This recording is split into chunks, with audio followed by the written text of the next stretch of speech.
Doesn't look overdone, it looks natural and subtle, especially with your age. You really want to just look brighter and you don't want anyone to know you had something done.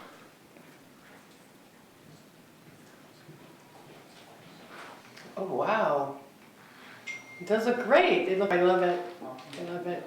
They want to do more treatments frequently that are boosting their self-esteem, like improving not only the complexion, but tightening of the skin, improving fine lines, giving them more of a glow so that they can date if they're not in a relationship or look better for their significant others.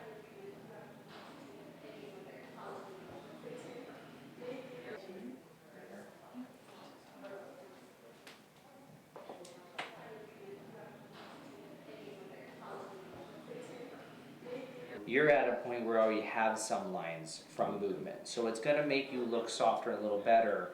So at some point we need to actually elevate your brow and remove some of the skin. And that will soften the lines there and give you a little lift to the brow, and then we can create a long-term plan for you. Grab the muscle, right into the muscle, and same thing, right into the muscle. Then now squeeze in again. Squeeze like this. There you go, relax. We'll go right into that muscle. I feel young because I work out, I go to the gym, I swim, I walk, and I like to be in good shape. I'm in good shape on my age, but I see some wrinkles in the morning. I don't like that, so that's why I came here to do the Botox.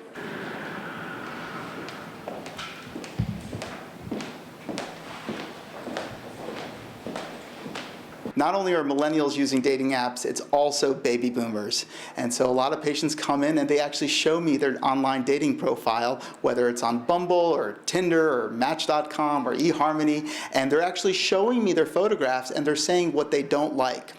A lot of these patients have actually used apps to augment or morph their photographs to actually make it look different than what it is in reality.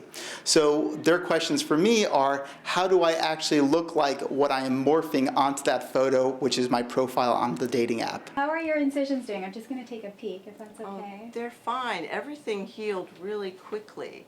It looks great. It's actually really hard to even find the incision. I love it. I'm so happy with the results of everything that we've done together. It has been so wonderful, and it's really uplifted my spirits. And actually, all of your incisions have faded really nicely on both sides. It's really hard to see, so you could even wear your hair up and it's not an issue. Right. I think women are really coming into their own, and they're really seeing themselves as these incredibly vibrant, vital creatures. And we're not willing to sort of take a back seat and go, oh, well, life's over, blah, blah, blah. It's kind of this time in life to reinvent ourselves and to really be the best versions of ourselves we can be.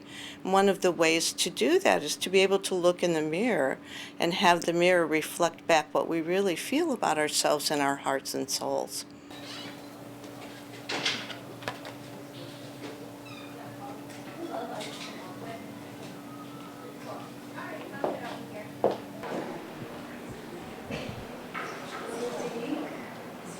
Well, these days, so many people are starting young. They're coming in their 20s for what they call prejuvenation. So they don't even need a rejuvenation yet, but they're trying to delay everything.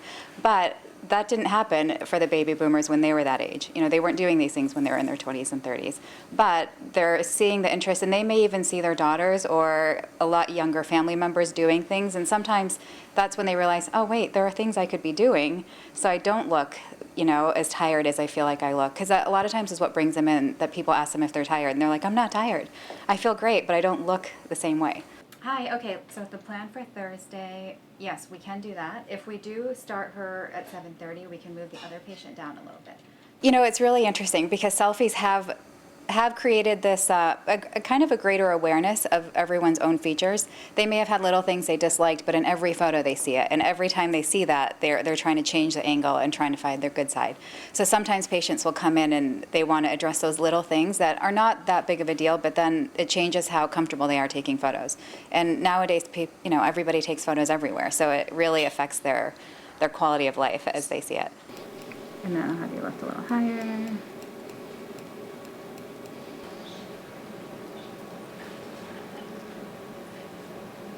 So our statistics are finding that Plastic surgery procedures, and both minimally invasive and surgical, have been increasing in demand in all age groups, but especially in the baby boomer age group. This age group tells us that they just want to feel and want to look the way that they feel inside. And the nice thing about it is we now have more options. And so we are seeing an increase in demand of not only surgical procedures, but minimally invasive. So when I say minimally invasive, I'm talking about Botox and fillers. Those are things that came on the scene 10 to 15 years ago and give people options between not doing anything and having surgery.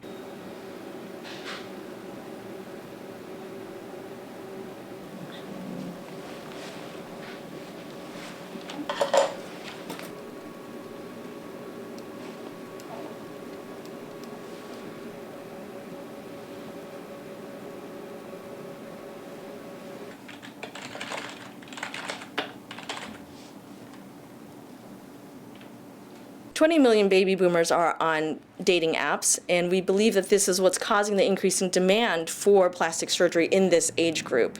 And that bears out when you look at the statistics. There's 50,000 more cosmetic procedures being done, and if you look at where these are being done, they usually focus on the face. So they're looking at facelifts and eyelid lifts and Botox and fillers. Those are the things that you see on social media. Those are the things that you swipe right and left on. And so it makes sense that these procedures are increasing, and it makes sense that these are the type of procedures that are increasing.